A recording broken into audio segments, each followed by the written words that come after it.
Ima u filmu Zona Zamfirova, negde pred kraj samog filma, scena kada novinar kaže opasnost je moje zanimanje. I sad kad se uporedi sa vašim zanimanjem, to zaista zvuči smešno. Vi ste Predrag Balca-Canović, predsjednik Srpske asocijacije telohranitelja. Pojam telohranitelj kod nas je, kao i mnogi drugi pojmovi, izvikan i uopšte nije shvaćen na pravi način, niti je čuvanje neke ličnosti se emituje na pravi način u javnosti. Kako to izgleda i šta je to? Evo, vi nam recite šta znači biti telohranitelj. U pravu ste. U Srbiji ovaj posao prate mnoge predrasude i zablude. Neki od predrasuda su da telohranitelji moraju da budu momci od 100 kilograma mišića, namršteni, a zablude su da je to manekenski posao.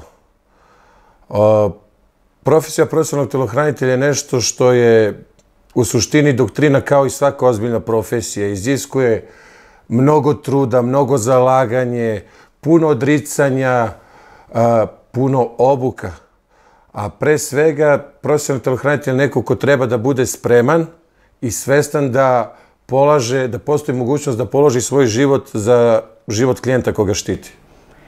To je mene zanimljiva stvar, bar je ja tako doživljavam.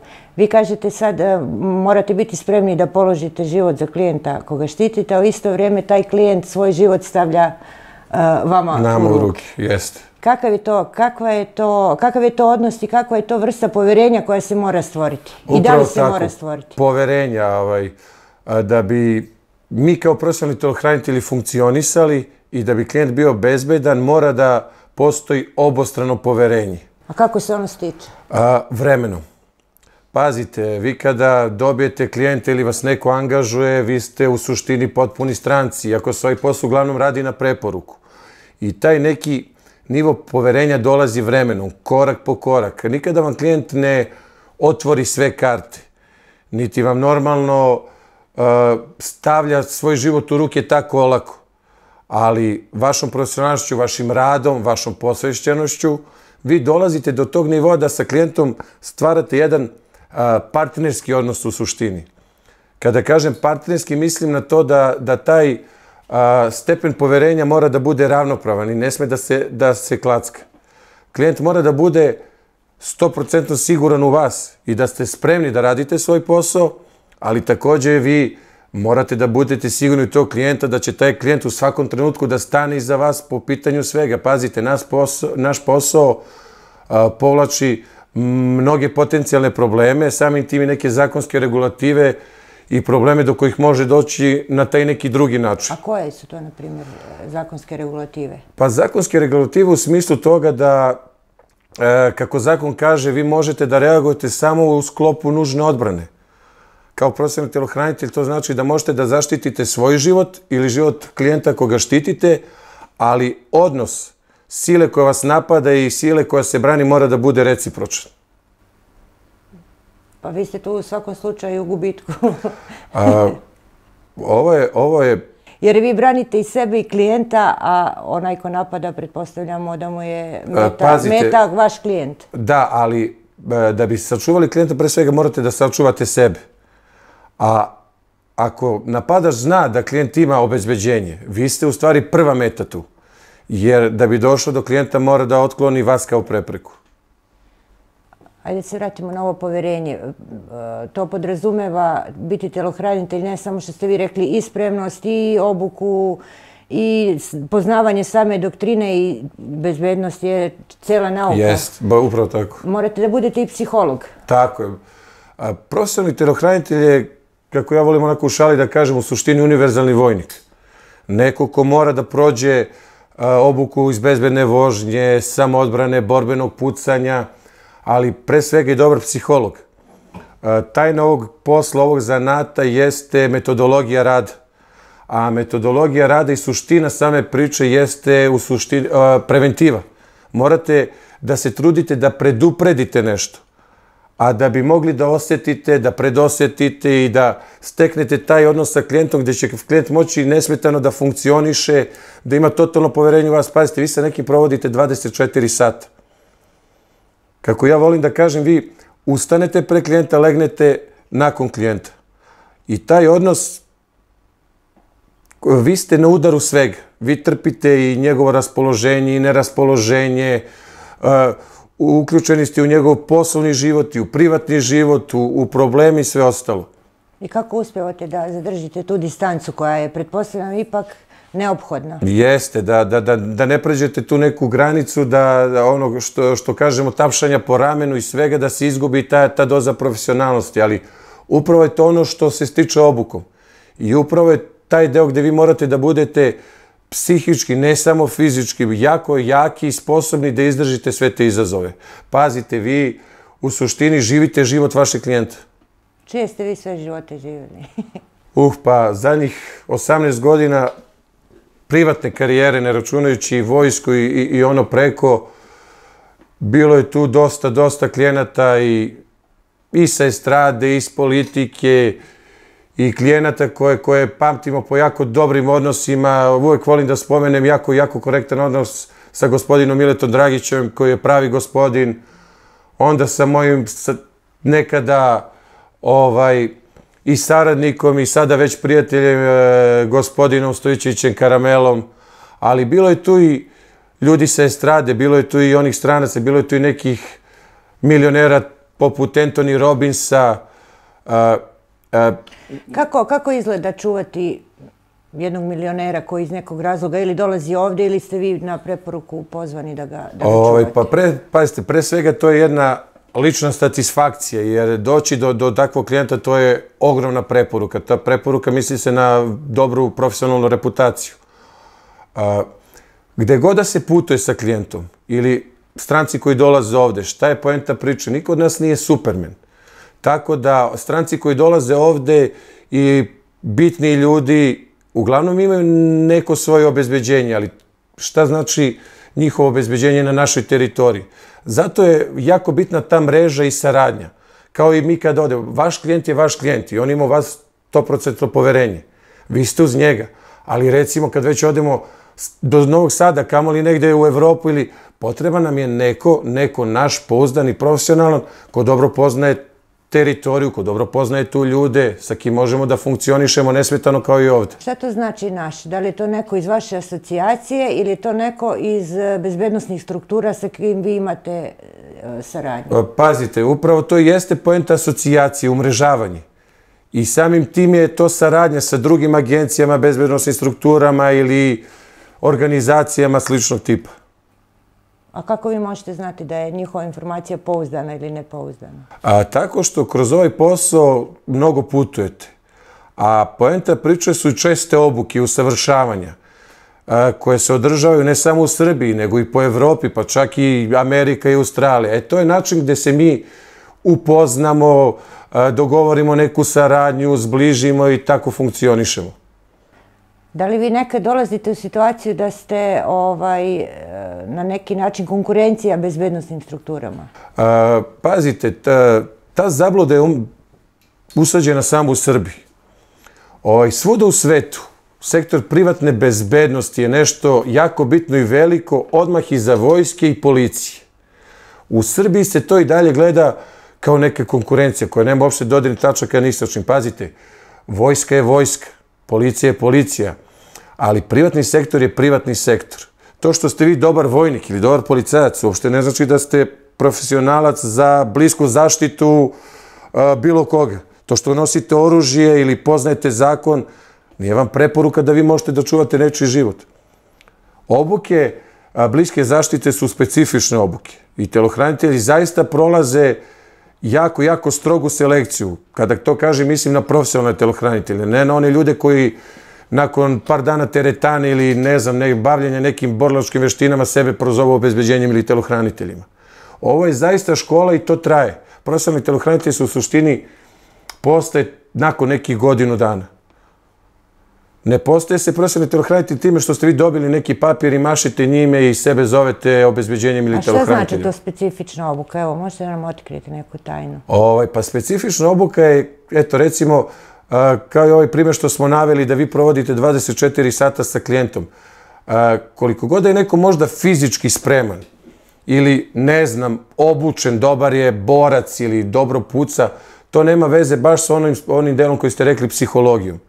Vi morate da se adaptirate situaciji. Također u našoj branši je jako specifično da svaki klijent nosi drugačiji nivo odgovornosti, nevezano za njegovu ugroženost. Kad to kažem, mislim, specifično je čuvati, recimo, žene. To je totalno druga priča od sarađivati sa muškarcem. Zašto? Pazite, žene su, koliko god mi želeli da tvrdimo suprotno, žene su jako osjećajna bića u suštini. Bez obzira da li se bave biznisom, politikom, na kraju dana ona je samo žena koju stigne život, stignu problemi, emocije i morate uvek tu da plutate baš između tog nekog prijateljstva i profesionalnosti. Jer kada ste sa klijentom, onda od vas često traži savjet, traži vaše mišljenje. A odnos muškarca i žene, pogotovo u našem poslu, mora da bude visoko profesionalan. Također je specifično ako ste telohranitelji, čuvate neko dete. Deca su svet za sebe, ljudi za sebe. Dete vas ili prihvati ili vas ne prihvati. Znači, morate da budete i prijatelj i, kako ja u šali kažem, animator, klovon. To dete mora da vas voli jednostavno. Ali također vi morate da imate smisla za taj neki odnos sa detetom, živaca. Tako da posao je specifičan. A u odnosu na klijenta sve se to menja. Vi morate da budete jako adaptivni, prilagodljivi. Zbog čega ste vi izabrali ovu profesiju? Pa ja sam imao sreće da radim ono što volim. A šta je to? Vojska? Sebe sam pronašao u vojsci. Kada sam otišao da služim regularno vojni rok, tad još to nije bilo, to bilo i ono ratno vreme neko. Međutim, kako je vreme prolazilo, to mi se sve više i više sviđalo. Ali taj neki adrenalin i sve ono što se dešavalo, nekako sam želeo da to radim na neki drugi način. Ili na nekom višem nivou, ja? Ili na višem nivou. Tako da, pazite, u vojsci isto, svi prođemo neku osnovnu obuku, ali se onda specijalizujemo za neke svoje vesove, druge dužnosti. Kada sam napustio vojsku 2002. nešto najpribližnije svemu, nakon 8 godina vojske, bio posao obezbeđenja. Klubovi, splavovi. Međutim, nakon 5-6 godina, ja tu nisam video sebe. I dalje me nešto vuklo neče mnogo, da ne kažem višem, ali organizovanijem, odgovornijem. Mislio sam da mogu mnogo više od toga. I jednom prilikom, nakon vojske imao sam poziv, otišao sam neko vreme za Liban, bio po Beirutu, tamo u pojasu Gaze, gde sam video da kroz Vi ste bili u Ujedinjenim nacijama, tako? Jest.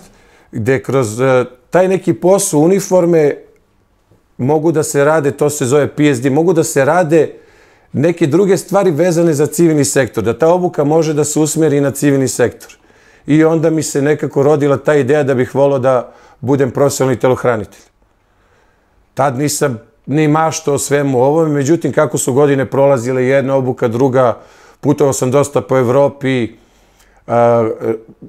Ja sam perfekcionista i želeo sam da prvo zaista naučim doktrinu posla, pa da mogu sebi da kažem da mogu da se bavim time ili da se predstavim kao profesionalni telohranitelj. Jer u našem poslu, kao i svim drugim poslovima, neći ćete na nekoga ko se bavi time dugo, neći ćete na nekog sagovornika gde ćete morati, recimo, da se suočite s nekim činjenicama, sa profesionalnim nekim stvarima, a složit ćete se, jako je glupo da vi negde sednete i sebe zovete nekim profesionalcima ili stručnjakom, a da nemate odgovor na neko pitanje. Kada sam smatrao da sam tu negde gde mogu da se usudim na taj neki korak, da mogu da se bavim već ovim, rodila se ideja da napravim neku našu asocijaciju, neki brend, nešto što će sutra i da ostane i da ima vrednost ne samo kod nas, nego i u Evropi i u svetu. I onda je ta profesionalnost tražila iznova još više profesionalnosti. Koja je prva osoba koju ste čuvali kada ste sazreli kao profesionalni telohranitelj? Prva osoba je bila gospođa Jelena Karleuša. pošto smo tad bukvalno izašli iz tih poslova, splavova, klubova, ta neka estrada nam je bila nešto najbliže i tu smo se uglavnom svi poznavali između sebe i poznavali ljude koji se bave tim poslom. Kako je bilo čuvati Jelenu Karleušu? Pazite, stvarno svaki klijent je za sebe specifičan, ali uvek sam imao odličan odnos sa klijentelom. To je ono što sam malo pre rekao, ako se postavite profesionalno, imate taj odnos, sve mora da funkcioniše. Vi poštujete klijenta, klijent poštuje vas i to je prosta matematika. Ali ima neka specifična situacija, na primjer, iz tog perioda kad ste nju čuvali? Nešto smešno, tužno, a nešto što možete da kažete? Iz tog perioda kad smo nju čuvali, nešto smešno, pa recimo, raditi za nekoga se estradi u suštini jako naporan posao, zato što su to ljudi koji su stalno na točkovima. I to je u suštini noćni život. Gostovanja, sve to je nešto što iziskuje noći i noći rada i nespavanja. Bila je specifična situacija kada smo recimo imali gostovanje u Sarajevu. Bukvalno smo krenuli oko 5-6 popodne, otišli na gostovanje, gostovanje se završilo i odmah smo se tog jutra vraćali nazad za Beograd. Naravno, u tom poslu imate vozače, oni su zaduženi za vožnju i to je to. Vi ste zaduženi za bezbednost i u jednom trenutku smo recimo zastali na granici, bila je neka gužva, ona je bila u autu ispred nas, mi smo bili u pratnji i u jednom trenutku se na granici potrefilo da budu dva ista automobila. Pazite, i vozač je samo vozač, samo čovek, što kažete. Na onom pultu gde je carinski prelaz, mi smo produžili levo, oni su u stvari otišli desno, mi smo krenuli za pogrešnim automobilom. I u jednom trenutku smo, kada su oni prešli rampu, shvatili da nam je klijent malo otišao. Ali sve su to stvari, pazite, koje se dešavaju i ovo je posao koji se radi u hodu. Vi možete da radite na preventivi, ali ne možete nikada isplanirate svaku situaciju. Improvizujete u stvari. Improvizuje se, tako. Da. Koga ste sve čuvali? Ajde sad nam recite, evo na primjer u Srbiji, malo biste promenili Mileta Dragića, ovako izdvojili ste ga. Zbog čega je bilo vama zadovoljstvo da čuvate tog čoveka? Pa zato što... Da li ste ga čuvali u onom periodu kad je bio u nemilosti?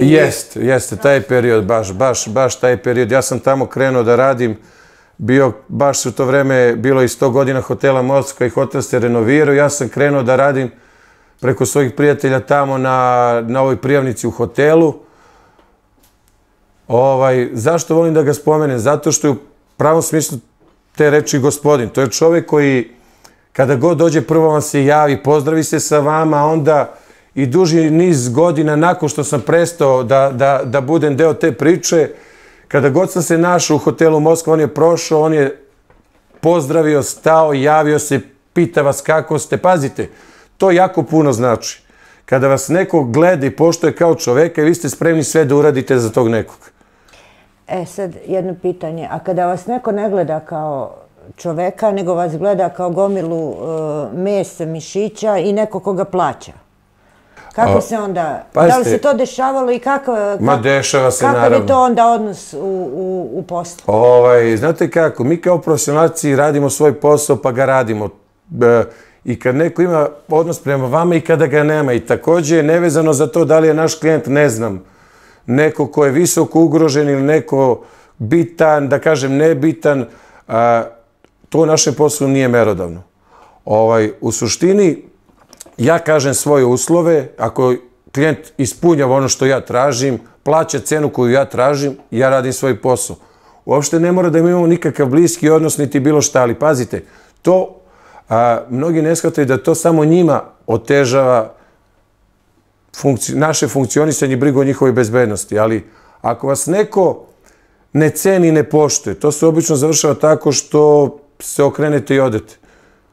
Ti angažmani ne traju dugo. Vi na neki način morate svoju sujetu i ego da spustite na minimum da bi mogli da odradite. Tako je, i pazite, sujeta ne postoji. Što se mene tiče, kada sam počinjao s ovim poslom, ja sam bukvalno ljude koji su ovom poslu vukao za rukav i stalno pitao nešto i učio. To je jedini način da vi postanete profesionalac. Jer jedno je teorija, praksa je nešto sasvim drugo. A da li biste vi, na primjer, pristali sad ili u nekim prošlim vremenima da čuvate nekog iz sveta podzemlja? To je večito pitanje isto, naša klijentela i svet podzemlja. Opet vam kažem, naravno, mi smo profesionalci. Što ja često volim da kažem i da poredim, doktor ne bira koga leči, doktor, je tako? Da li je on kriminalac ili je, ne znam, političar, naša merodavnost je jedino njegov nivo ugroženosti, da bi mi mogli da funkcionišemo i, kao što sam rekao, pre svega zaštitimo sebe, a zatim njega.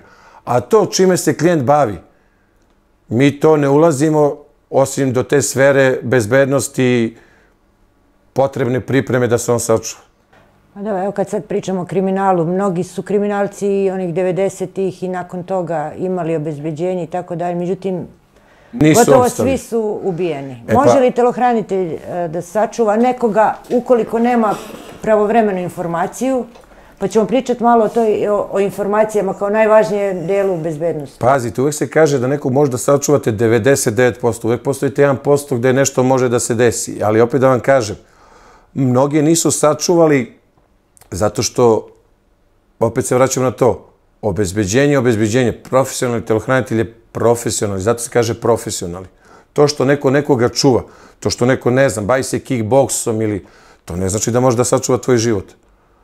Opet se vraćamo na to da je ovaj posao preventiva i jako dobra organizacija. Ako klijent visoko ugrožen, ja kao jedinka, šta ja mogu da uradim? Tu je potreban malo širi krug prstenova bezbednosti. Neposredna zaštita je samo jedan deo tog kruga. Poslednji tako je. Kao što je kada je krenula ova sa policijom, poslednja linija odbrane.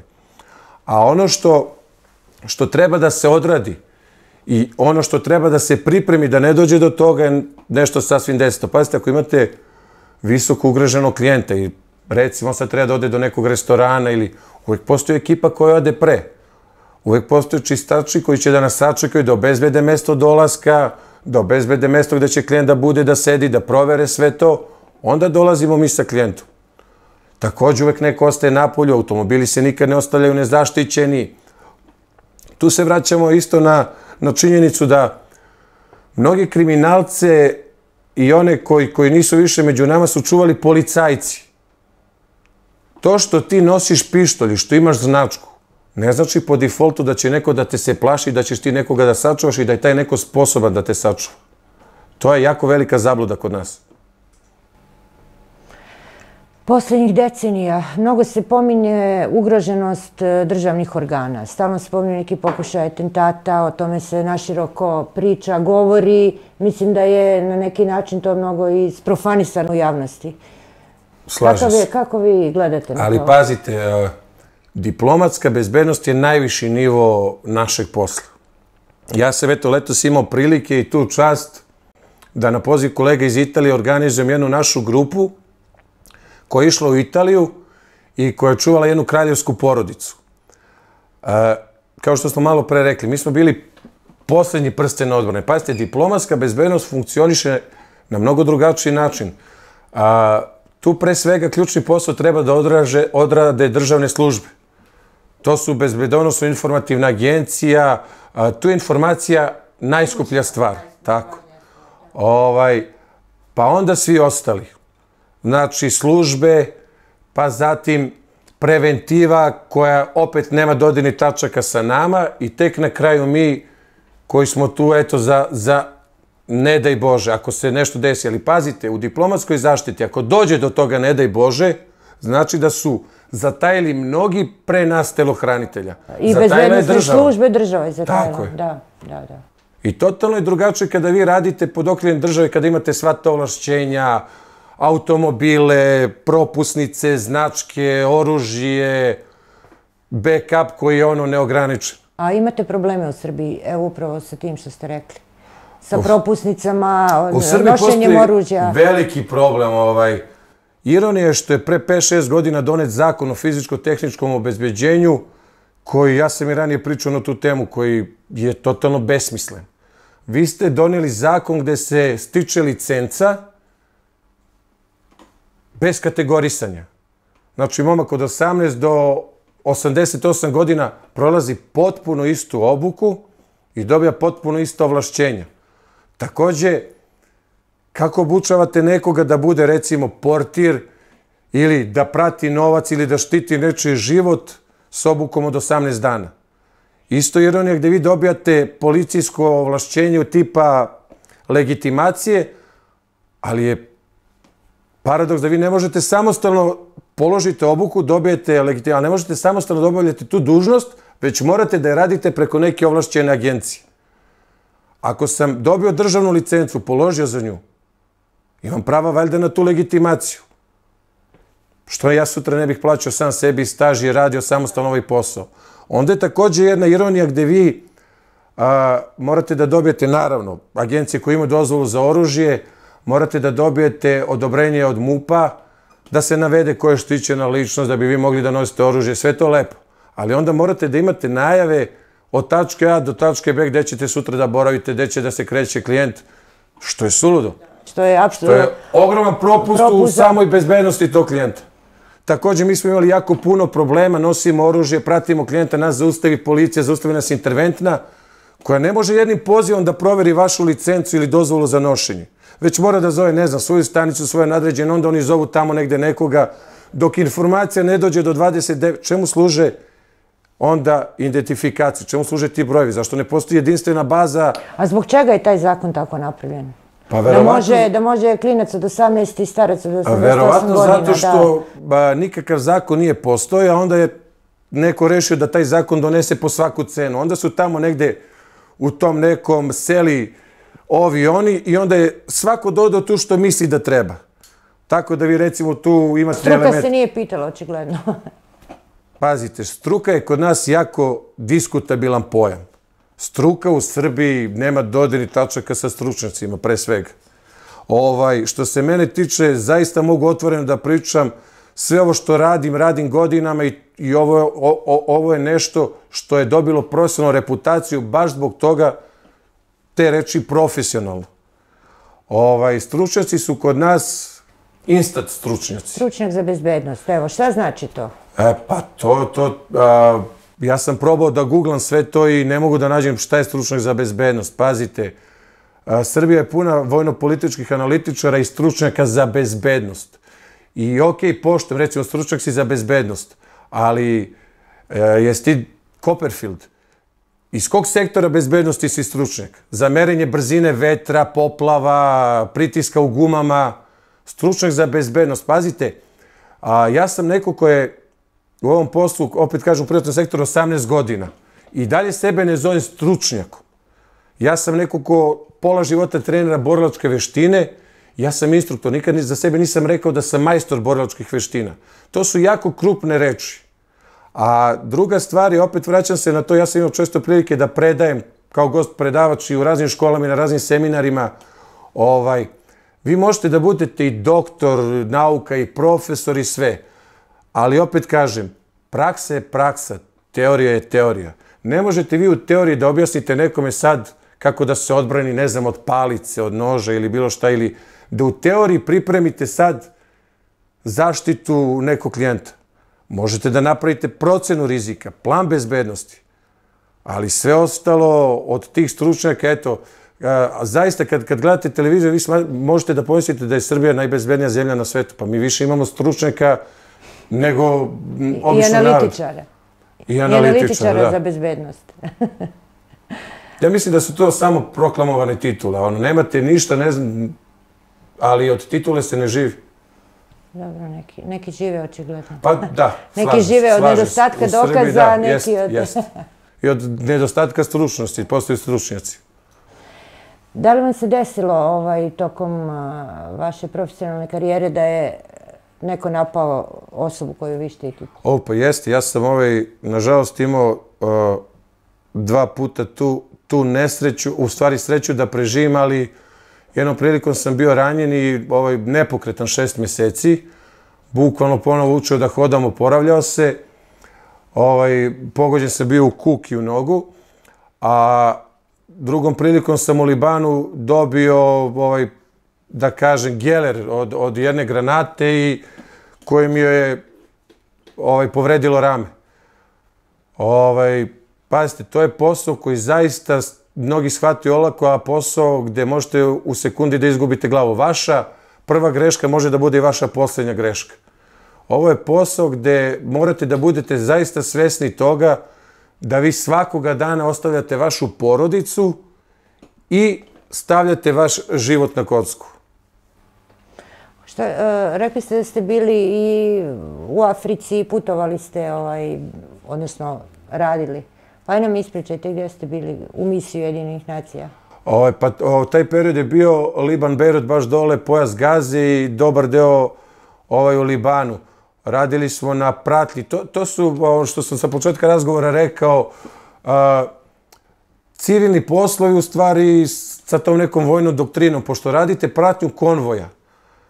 Mi smo radili na pratnji američkih građana, bankara i to su zone takozvanog visokog rizika. To nije klasičan rat, ali postoje mnoge opasnosti, to je gerila, postoje mnoge opasnosti od minsko-eksplozivnih naprava, postoje mnoge opasnosti pogotovo u tim krajima od bombaša samoubica. Bukvalno vidite kroz one gudure i predele koje ne poznajete, sa ljudima koje ne poznajete i čuvate nečiji život. Trudite se da što brži, što bezbednije stignete od tačke A do tačke B. To jedno tako funkcioniše. Sve one ostale priče o Rambo i o adrenalinu. Pazite, adrenalin i strah uvek postoje, naravno, ali to je zaista jedan stresan posao gde se stalno napeti, stalno očekujete. Ali vi ste ga birali, zašto? Šta vas vuče ka tome? Neobjašnjivo. Ljubav. Ta ljubav, ali ne mogu da kažem prema adrenalinu. Opasnosti. Pa i ne, pazite, mnogo je velika stvar da neko vama veruje toliko da stavi život u vaše ruke, a opet da ste vi neko ko ima toliko srce da drugu osobu zaštiti svojim životom. To je jako, jako specifičan poziv i jako, po meni, mogu da kažem, human poziv. Pogotovo kada čuvate nečiju decu. Pazite, deca su svetinja. Zamislite roditelji koji polože živote njihove dece u vaše ruke. To je poverenje koje ne može da se meri ni sa čim. Ali odgovornost neviđena. Odgovornost također neviđena, da. Zato što, pazite, bez obzira na rizik, može da se dogodi milion drugih stvari. Nepredviđenih. Nepredviđenih. Malo pre smo pričali o takozvanim stručnjacima za bezbednost, pa ste vi rekli da se stiče utisak da smo mi najbezbednija zemlja u državi koliko imamo tih stručnjaka i analitičara. A sa druge strane postoji informacija da je Srbija visoko rizična zemlja za ljude koji imaju mnogo novca i koji ovde dolaze i navodno, ne znam da li je tačan podatak, da svak onaj ko ovu državu dolazi, a ima imovinu ili u gotovini oko €1.000.000, on mora ovde da iznajmi obezbeđenje kad stiže. Da li je to tačno? Jeste. Kada dolaze ljudi recimo iz Amerike, iz Australije, ja mislim, po procenama koje oni rade, ja sarađujem jako puno i sa Englezima i sa Izraelcima koji su doktori za ovaj posao. Stečem utisak da oni smatraju da dolaze u Kolumbiju iz tog nekog razloga zato što nas zaista bije loša reputacija što se bezbednosti tiče. Ja se kroz ovaj posao trudim i oni kada dođu, ne postoji osoba od ne znam, nekog najozbiljnijeg gospodina, biznismena do ozbiljnih milionera koji se nisu vratili sa pozitivnim utiscima o Srbiji. Zato što uvek se trudim da oni vama daju kompletnu organizaciju, mesto gde odaberete dobar restoran za večeru, bezbedan, ili mesto za izlazak.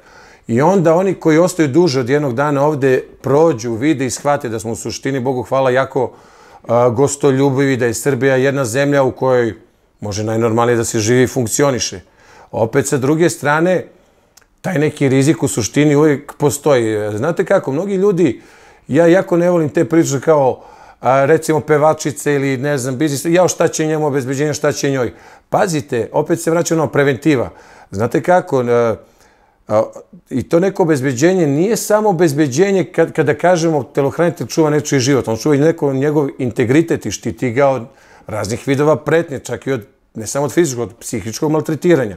Zato što kod nas ljudi jako sebi daju za pravo da prozovu bilo koga, da nekog uhvate za ruka, hoću da se slikam, ajde da popijemo piće.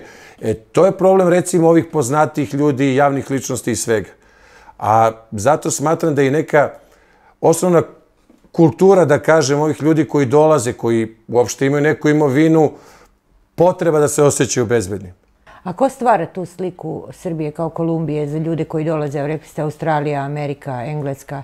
Ko stvara tu sliku? Pa pazite, ja mislim da... Jesu to njihovi mediji, jesu to njihove bezbednosne strukture? Ko je kreator te slike? Znate šta? Ili smo mi sami kreatori te slike? Ne, nismo mi sami, ali pa nažalost i ono što svakoga dana možemo da pročitamo, novinama čujemo na vestima nešto i ne daje neku drugu sliku, ali što se tiče tih nekih ljudi tamo preko okeana, jesu njihovi mediji, mada pazite, svi ti bogati, ozbiljni ljudi zaista imaju svoju dobru organizaciju i timove koji se bave tom nekom procenom rizika. Njih faktički ambasada njihova ovde obavijesti, je tako? Jeste. I druga strana te medalje je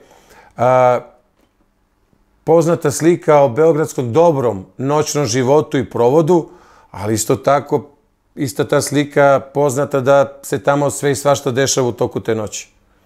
Kad kažete slika dobrog provoda u Beogradu, šta to znači? Da ste se vi više puta šokirali u tim noćnim provodima, na primjer sa klijentima koje čuvate, koji dolaze sa strane?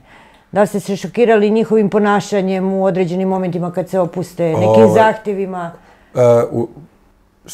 Na kraju svi su oni ljudi i svi smo mi ljudi. Sad ne govorim za strance turiste, nego za te ljude iz nekog poslovnog sveta i svega. To jeste u suštini gospoda koja jako dobro zna gde im je mesto, ali isto tako gospoda koja voli da se opusti. Ali je nekako drugačiji taj mentalitet opuštanja. Oni vole da se dobro provedu, da klopaju i da dobro popiju, do neke granice dobrog ukusa. Mada, pazite, ono što se u školi za telohranitelje uči jeste i multikulturalizam. Svi smo mi specifični i drugačiji u odnosu na podneblje s kog dolazimo. Takođe, isto tako imate i tu neku drugu stranu nepratnog iznenađenja, jer mnoge nacije i narodi su poznati po tome da vole dobro i da popiju. Englezi i Rusi, ali isto tako i da su poput nas jako nezgodni kada dobro popiju. Tu onda to obezbeđenje igra neku ključnu ulogu. Ne radi se samo o zaštiti života, nego da se spusti tenzija, da sve prođe kako treba, da se smiri on, da se ljudi oko njega malo zamole, da se bukvalno izvinite u njegovo ime ako dođe do nečega. Jeste imali, rekli ste da ste pre nego što ste otišli u svet profesionalnih telohranitelja jedan duži period radili na splavovima, klubovima. Kakav je to život? Uopšte raditi na vratima nekog kluba, splava? Ja, pazite, u ono vreme je to onako bio neki izazov i dobar adrenalin i mislim da je to jako dobar stepenik u tom nekom putu koji treba da se prođe do poziva profesionalnog telohranitelja. U tim poslovima kao i svuda jako bitno da imate dobru ekipu. Dobar tim ljude koji funkcionišu kao jedan, pogotovo u poslovima, po klubima i splavima, da imate ljude koji će da stanu uz vas, jer opet vi kao jedinka šta ste tu, ali to je period zadnjih 30 godina, mislim da je taj period nekih turbulencije i onoga neke veš mašine dešavanja u noćnim provodima. Jer vi tu imate svakakve ljude. Od onih koji gledaju svoja posla i dođu da se provedu, do onih koji dođu da tu budu neko i nešto te noći. I kako ste se vi sa tim nosili? Ja, pa bilo je svega, pazite. Jeste imali sa nekim poznatijim poznacima? Ma ja, bio kako ne. Bliske kontakte, sa kim? Pa da, sad se... Ali baš je bilo svega. Pazite, problem u tim poslovima je što vi čuvate klub, čuvate, recimo, brinete o bezbednosti svih gostiju, ali kada dođe do sukoba, to postaje lični sukob. Jeste se vi sukobili sa tim nekim. Bilo je tu svega i svačega i nažalost, slučajeva sa težim posljedicama gdje sam ja gubio kolege na koje su pucali ili boli noževima. Bilo je tu i priča gdje se vi sa tim nekim jurite posle toga i po gradu gdje poenta je da zaista imate dobru ekipu i da sve što možete, da kažem, ispeglati i rešite na najbolji mogući način. Kada kažu, složit ću se u mom poslu, profesionalnog telohranitelja, da pokušate da rešite pričom, ali u klubovima je jako teško da vi bilo šta rešavate priču. Pogotovo u onaj neki period pred zatvaranje, pred kraj, jer pazite, muzika, raspoloženje, alkohol, ali što sam uvek govorio... Droga. Svega. Kad neko sebi da za pravo da se sukobi sa vama, da stane ispred vas, da se raspravlja sa nekim koji je tu domaćin i obezbeđenje, to je već 50% toga da je incident u najavi. Tako da se tu bukvalno reaguje ako može. Smirivanjem, distanca, ako ne može, vi nemate tu mnogo prostora za diplomatiju. Jer taj neko uglavnom nikad nije sam i uvek neko potegne čašu, flašu. Jako je rizičan posao. Bez obzira, znate kako, naše devojke, supruge, moji kolega su uvek mislile da je to posao gde ti stvarno odeš i kao nešto tamo, šta ti radiš tamo? To je jedno od najružnijih i najtežih pitanja.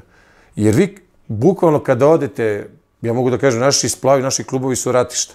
Vi nikada ne znate kako će ta noć da se završi. A i svedoci smo toga sve ove godine. Znate, ono kad se završi, kad odete kući, kao da ste bacili neki teret sa sebe, evo, preživjeli smo još jednu noć. A sve radite zarad egzistencije, zarad neke dnevnice, da obezbedite sebe, porodicu. Poslednjih godina beogradske splavove i klubove čuvali su kriminalne grupe koje su tu prodavali drogu. Kako vi na to gledate? Ja, evo kako gledam, da vam kažem iskreno, kriminalne grupe, prodavanje droge, mafijanje, ništa ne može da postoji bez države. Ili nekih faktora u toj državi, ili prijatelja, kumova nekoga u vrhu države. Ja zaista ne znam da li iko može da poveri u bajku da se u ovoj državi, u ovom gradu dešava išta, a da neko gore ne zna šta se dešava. Pitanje je samo, kao i u našem poslu, nekih otpadnika koji zloupotrebe svoju moć, svoje ovlašćenja i sve ostalo. Pazite, i sve to što se dešava ne bi bilo toliko strašno da to ne prevazilazi stvarno te granice van tih prostora. Jer te neke ekipe i ti neki ljudi gore pokušavaju da budu kraljevi gospodari ovog grada. Pa i bili su. Bili su, ali znate šta, Beograd je opet specifično po tome da bukvalno scenarij od 90-ih. Svaki kraj, svaki deo grada ima svog nekog kralja. Kako naš narod kaže, i nad popom ima popa. Da vam kažem nešto isto, uglavnom su te neke kraljeve skidali i rešavali oni koji su niko i ništa. Ljudi koji se uplaše za sopstvenu egzistenciju i bore da prežive. Pa evo to što ste rekli, možda najstrašniji primer koji pamtimo jeste ubistvo premijera Srbije Zorana Đinđića, koje su bili na osnovu presude, znamo, pripadnici zemunskog klana. Zajedno sa ljudima iz bezbednosnog sektora. Frege je faktički, kad pogledamo papirološki, njega je ubila država.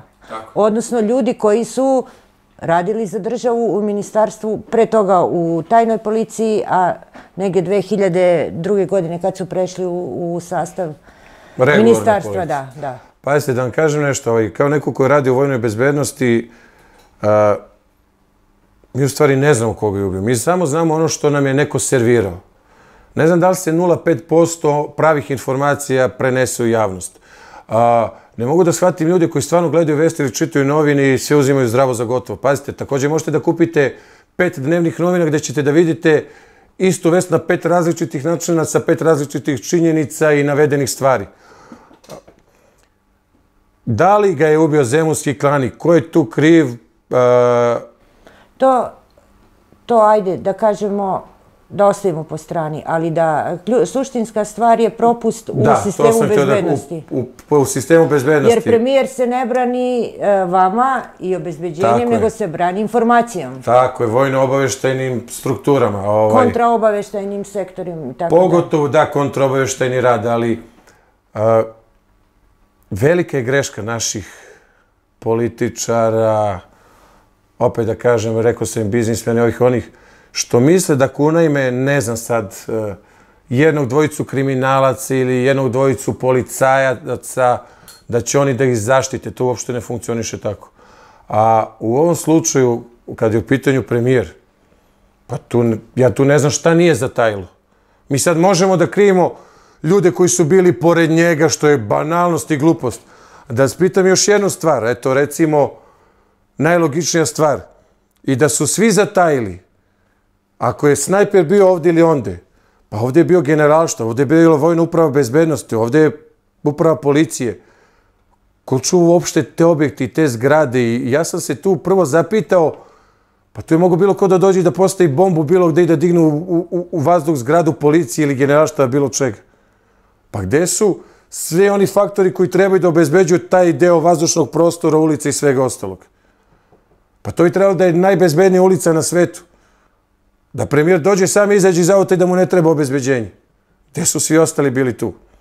A opet sad mi možemo samo kažem da nagađamo da li ta zatajila veze, da li se oni stvarno nisu čuli s ovim i onim. Jer pazite, što kažete država. Država kad napravi scenario, to je stvarno hollywoodski scenario. Da, to ne može da se sklopi mozaik nikada. I ne može da se poveruje da je uopšte, pazite, kako kažu ono, istina je najveća laž ili laž je najveća istina. Ne možete, i da vam neko kaže istinu, vi bi rekli, ma daj, brate, bar oni, nemoguće, nije to to. Pa to je država. To je država. To je država.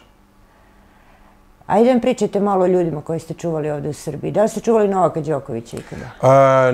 Ne, ja lično, ali kolege koji su, pazite, kao asocijacija funkcionišemo na taj način da su pripadnici asocijacije momci koji su prošli obuku i aktivni članovi naše asocijacije, ali su takođe momci ljudi koji rade čak i u vojsci, u policiji, u drugim agencijama, znači nisu direktno vezani za samu asocijaciju.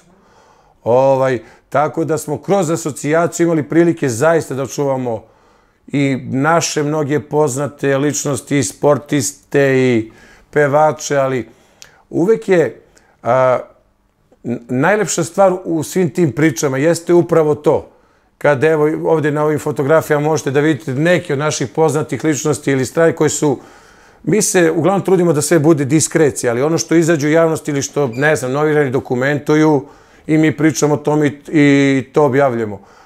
Poznate ličnosti, recimo iz sveta sporta i sveta filmova, glume, su pozitivni ljudi. Pazite, takođe, estrada ima mnogo dobrih, kulturnih, finih, ali mislim da je u svetu estrade mnogo zastupljena sujeta. A problem kod nas je što mnogi naše navodne zvezde misle da su, ne znam, svetske zvezde i da su nedodirljivi, da su sad oni iznad svega. To je ono što ste vi rekli kad vas neko poštuje ili ne poštuje. A estrada je u stvari, verovali ne, u suštini najizloženiji i najugroženiji, jer vi kada pratite neku ličnost koja je poznata, ne znam, muzičar, pevač, pevačica, pogotovo na tim javnim nastupima i događanjima je situacija gde može da dođe do puno toga. Jer vi odete, ne znam, negde u neki Čeprljikovac gde je tamo neki, ne znam, Mile, kog ne zanima ni ko si ti, ni koji on, čovjek je došao se opusti njega, on je šerif u tom gradu i njega ne zanima ništa. To su u stvari najrizičnije situacije. Jer tu može da dođe do svega i svačega. I to je ono što sam rekao, tu može da dođe čak i do toga da tad nečiji život bude ugrožen. Ima ljudi koji ne mogu da podnesu da ih neko čuva, ima ljudi koji vole da ih neko čuva, ali ima li ljudi koji je sasvim svejedno da li ih čuvate ili ne? Ima, brat, da, upravo tako, ali znate kako, mi kada radimo, mi se trudimo da oni koji čujemo i zaborave da smo mi tu. Pazite, onaj glavni telohranitelj, neko koji je zadužen baš za samu bezbednost klijenta, ako on visoko ugrožen, kreće mu se tu bukvalno na hvat ruke. Ali trudimo se da klijent uvek ima da nastavi život nesmetano, da ima slobodu kretanja, razmišljanja, govora, da mu se ne nabijate u zubo kada razgovara telefonom. Pazite, zato postoji ta neka distanca i trudite se da balansirate između toga. Takođe, kada se vozite autom, vozač je napred, vi ste suvozač, klijent je iza vas, baš da bi imao taj neki... Komoditet, da, osjećaj. Intime, da možda razgovara, da misli sam sa sobom, da se organizuje, reorganizuje, ali sve se to radi umeđu vremenu. Vi se adaptirate njemu, on vama i onda to vremenom postane svakodnevna... Kao noket i meso. Tako, jeste. Ali nije isto čuvati pevačicu sa srpske estrade, neku svetsku zvezdu, biznismena ili kriminalca. Evo napravite gradaciju. Da, upravo, pazite, opet tu se vraćamo i na mentalitet i na samu prirodu posla tog nekoga, ali bez obzira, pazite, svetske zvezde imaju naravno uvek neke liste zahteva ili mada da vam kažem... A koji su to nenormalni zahtevi? Ili normalni? Joj, pazite, šta znači nenormalni? Možda kad, pazite, postoje recimo svetske zvezde koje vole da kada uđu u garderobe da je on pun cveća. Ili piju određenu vrstu vode, ono što sad nama kažeš kao jao šta je bitna voda, šta je ono, to su neke valjda rituali i njihove navike. Ali ja sam uvek govorio da oni s punom pravom imaju te želje i zahteve, pazite, biti... Sve to plaćaju. Tako je, i biti zvezda na svetskom, na globalnom nivou je velika stvar. Dok ove naše zvezde i zvezdice, koje su, mnogi od njih zaista nivo ispod toga, imaju mnogo neke veće zahteve i prohteve. Koje? Ajde recite. Pa to su, pazite da ne imenujem, ali to su neki zahtevi i želje tipa da ona kad dođe mora da je tu negde prazan prostor, da ne želi nikoga okolo, da joj niko ne prilazi, da je niko ništa ne pita, nema slikanja večeras. Pazite, vi ste javna ličnost, pogotovo ako ste ne stradili nešto. Pa vama treba da imponuju časti ako vas ljudi pitaju za slikanje ili da se pozdravite sa njima, da se nasmete, to je do vašeg posla. To je kao da ja sam sad recimo profesionalni telohranitelj i kažem, neću niko da mi prilazi, ajde. Moj posao je da niko ne priđe klijentu, a ne... Tako da, pa opet s druge strane, pazite, svaka branša vuče nešto svoje specifično, a to je i način života. Svi oni funkcionišu drugačije zbog prirode svoga posla. Opet sad neki ti biznismeni koji su zaista u nekim velikim poslovima i u parama su... Jesu oni u paranoji da će neko da ih otme, da će neko da im napravi problem porodici?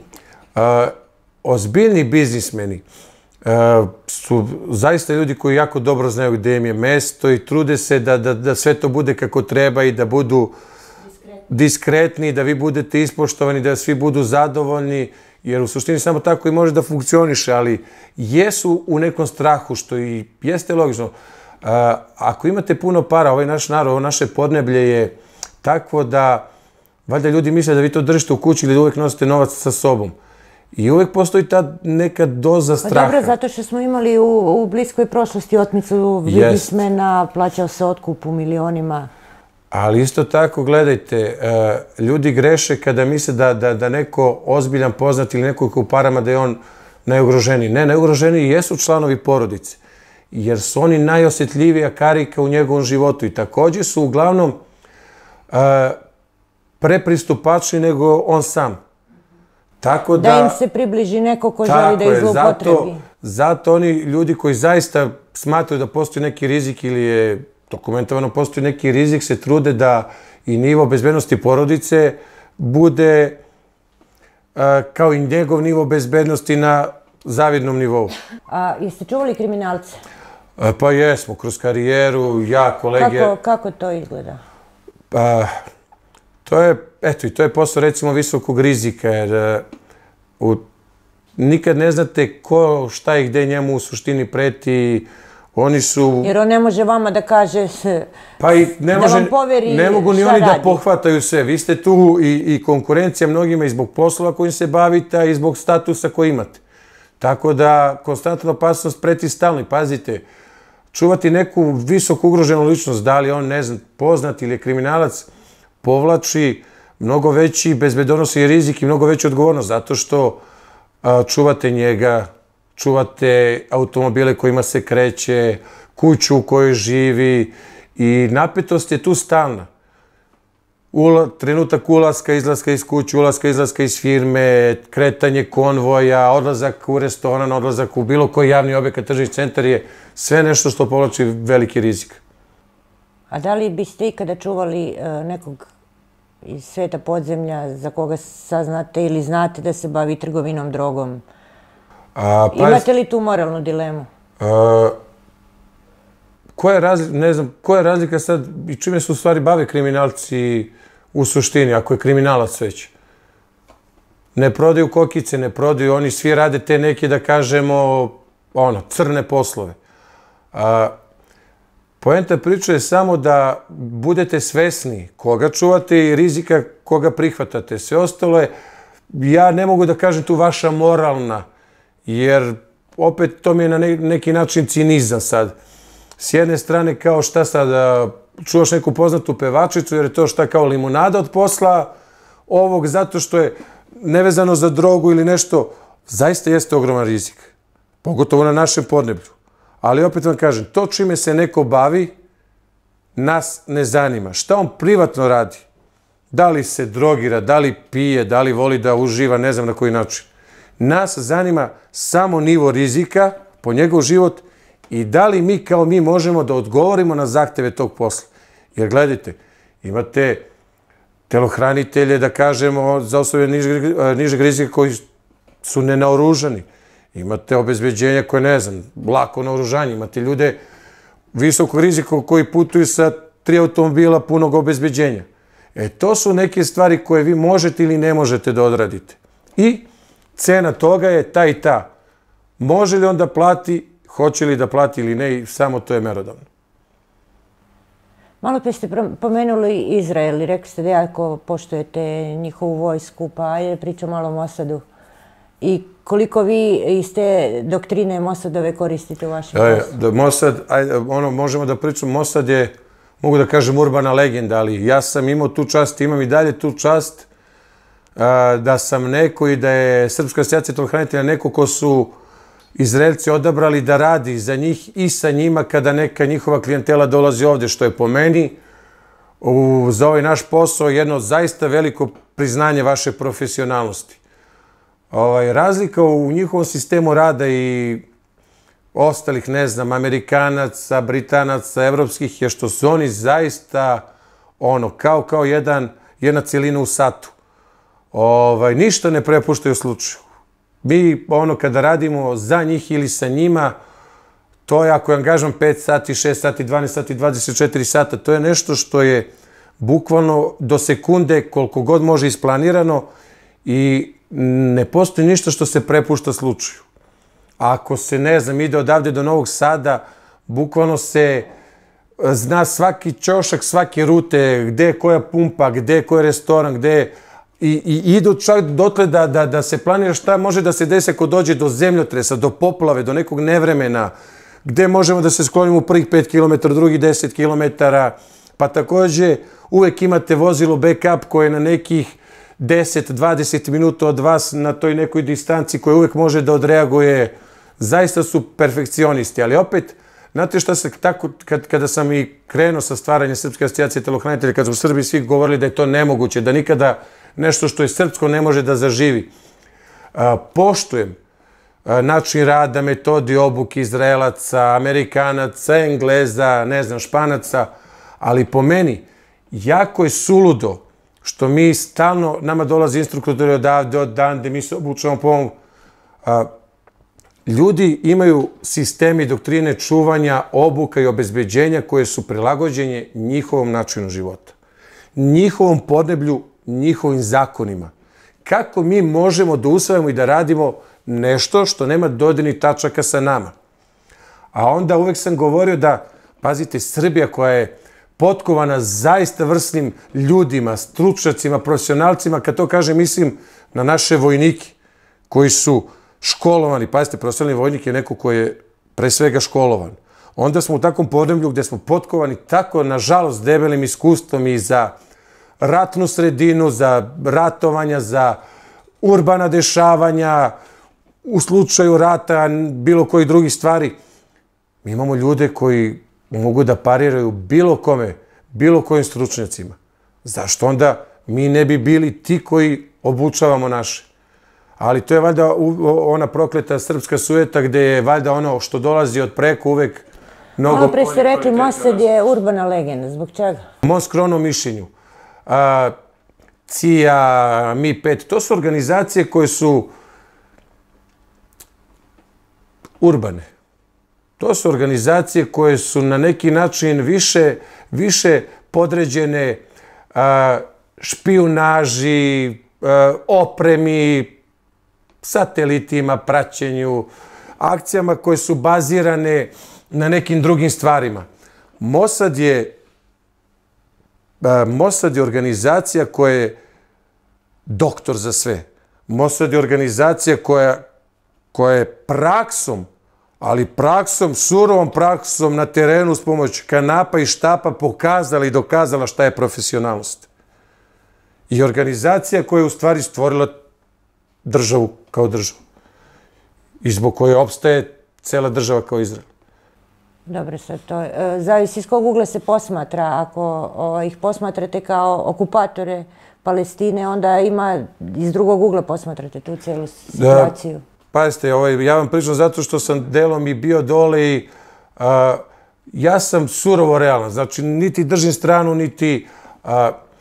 Mosad je nastao u ono vreme najvećeg raskola sveta.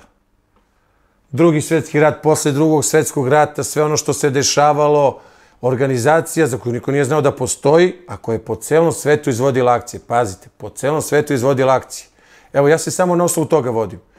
I dok je Mosad izvodio akcije po celom svetu, pa čak i po Evropi, po Americi, šta su radile te njihove bajne službe koje uopšte nisu znale da postoji organizacija i šta se dešava.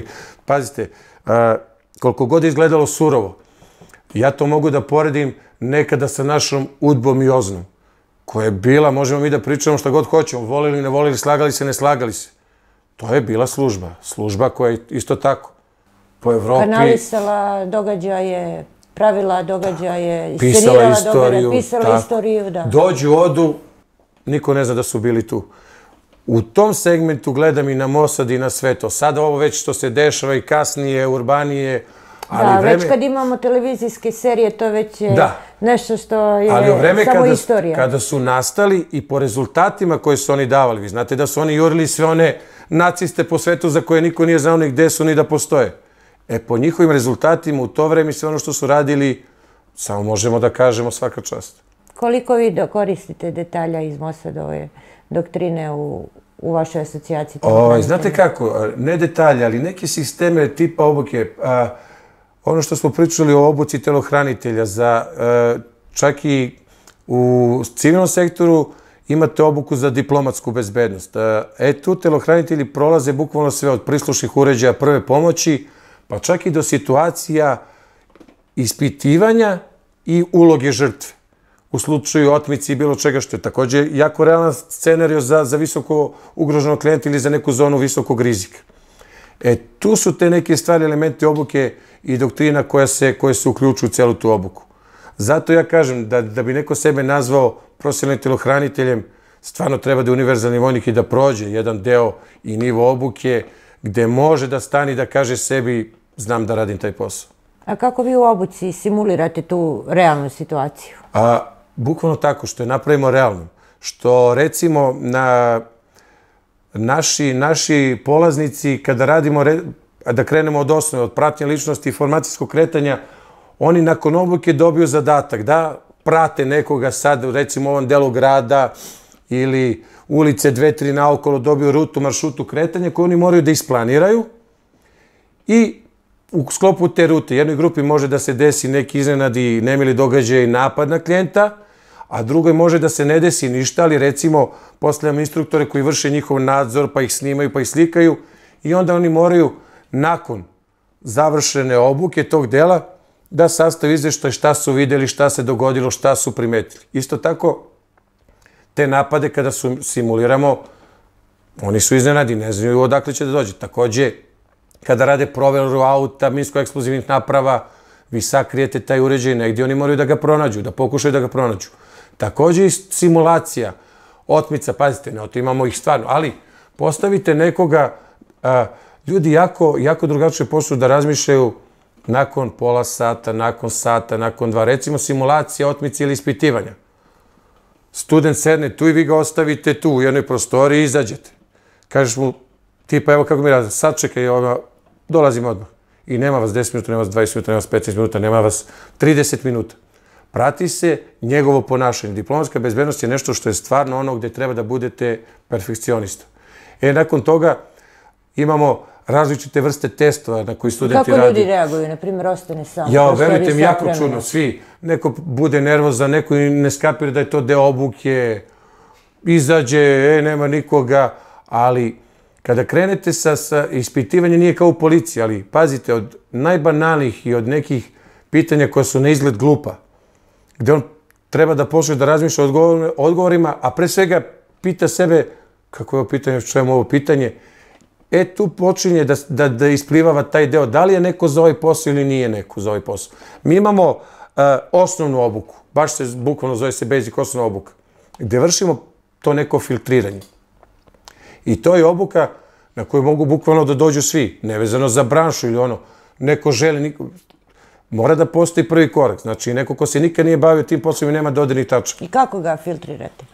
Pa na osnovu rezultata u toku obuke i na osnovu testa. A onda i na osnovu praktičnog rada. Mi smo zaista imali polaznike koji su momci, pogledaš ga, zmaj u treningu, sposoban, međutim ne može da izdrži... Nestabilan psihički, da. Taj deo pritiska. Da li dolaze žene u vašu asocijaciju da se obuče, da budu profesionalni telohranitelji i koliko ih ima u Srbiji zaista profesionalni? Svakako dolaze. Puno je devojaka koji bi se bavila ovim pozivom, međutim, kao i kod muškaraca, problem je volja. Ništa se ne postaje preko noći. Stvarno je potrebno puno truda, odricanja, ulaganja da dođete do tog nivoa profesionalnosti, da možete i da unovčite vašu struku. Ima dosta devojaka i mi smo kroz asocijaciju do sada prošlo jedno 300 polaznika i od toga je bilo sigurno preko 20-ak devojaka. Šta je njihov cilj? Kad dođu da budu telohranitelji? Mnoge devojke dođu da bi stekle malo samopouzdanje i da bi sebe malo psihički, fizički ojačali i usmjerili negde. Ali ima i onih devojaka koje baš žele da se bave ovim pozivom. Pazite, poziv ženskog telohranitelja je zastupljen koliko i poziv muškog telohranitelja, jer najbolja je opcija da ženu, devojku čuva žena ili devojka, pa zbog mnogo stvari. Mi recimo kada nas angažuju, ako u timu žena ili ćerka klijenta, mi obavezno vodimo i neku devojku pratnje, zato što banalan primjer, javni toalet, restoran, žena može da uđe sa ženom. Tako da mnogo lakše funkcionišu sve to. U Evropi, u svetu je poziv ženskog telohranitelja jako zastupljen. Ima moć kamuflaže žena. Niko neće pomisliti, odnosno netko ko pomisli da je to u stvari bodyguard. A imate i mnoge klijente koji čuvaju žene. Ja se uvek setim Gaddafijevog primjera. Znate kako? Žene su jako srčane, profesionalne, predane. A šta je Gaddafija imao ženu telohranitelja? Gaddafija je imao tim ženskih telohranitelja. Vi ste upoznali neko od njih? Pa nisam imao to zadovoljstvo i sreću, ali kažem vam, nije suludo, zato što i žene imaju veliko srce i jako su posvećene poslu. Vaša profesija je dosta popularizovana u serijama. HBO, Netflix snimaju serije, pa kako vi gledate, na primjer, na Transportera? Koliko tu ima imaginacija, koliko ima realnih stvari koje vi koristite u...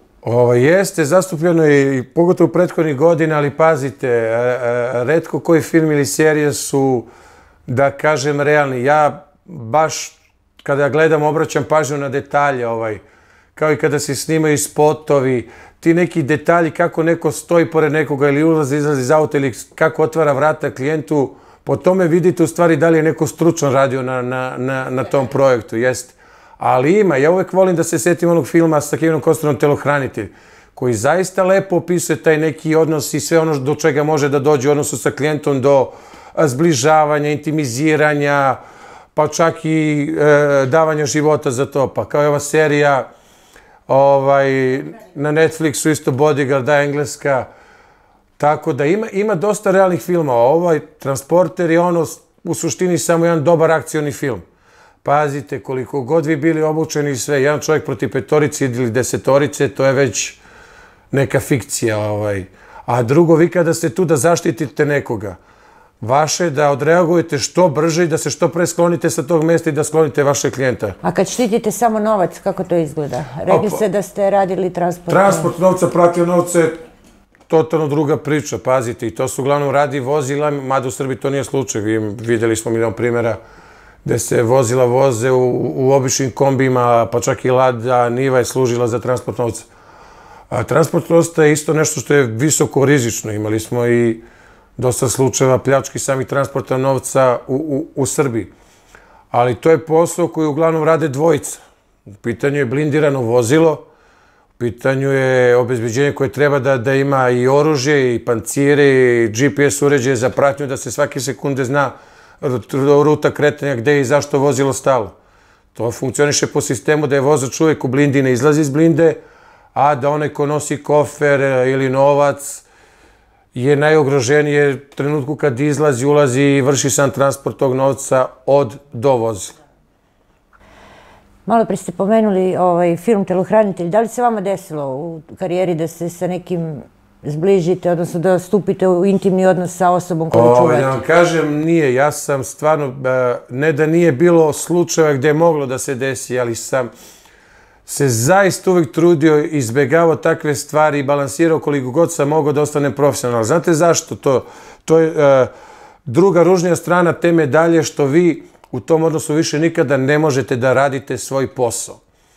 Jer žena koja u stvari treba da vam je klijent posle sebi da za pravo da na neki drugačiji način gleda na vas i da čak i počne da vam govori kako trebate da radite sam posao.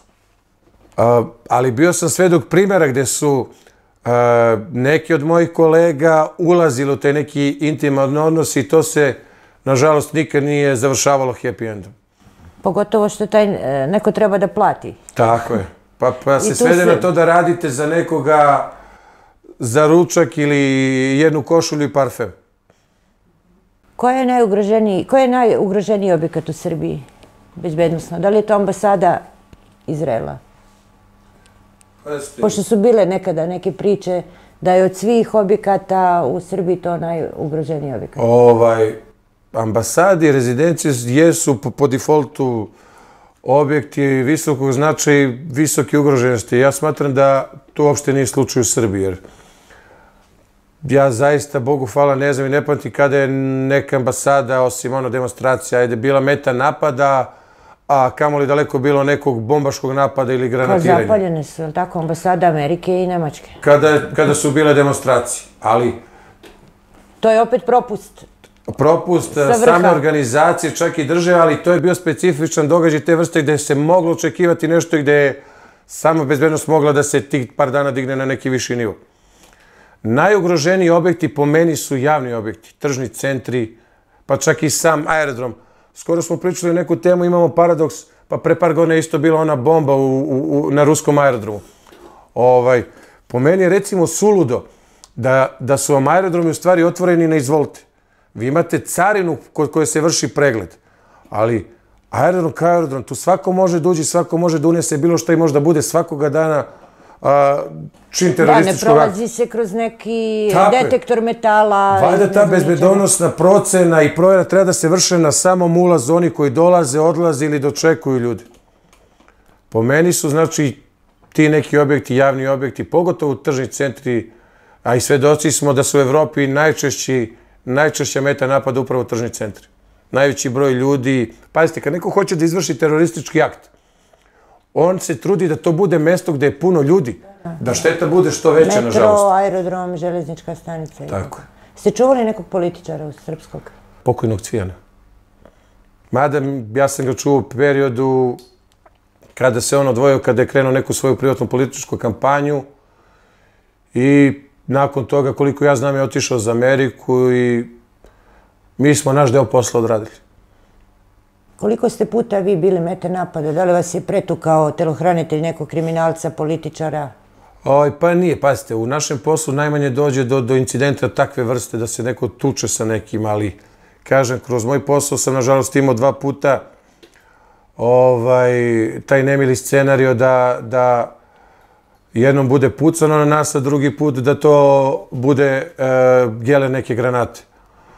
Ali, opet vam kažem, svaki dan kada odete na posao je dan rizika.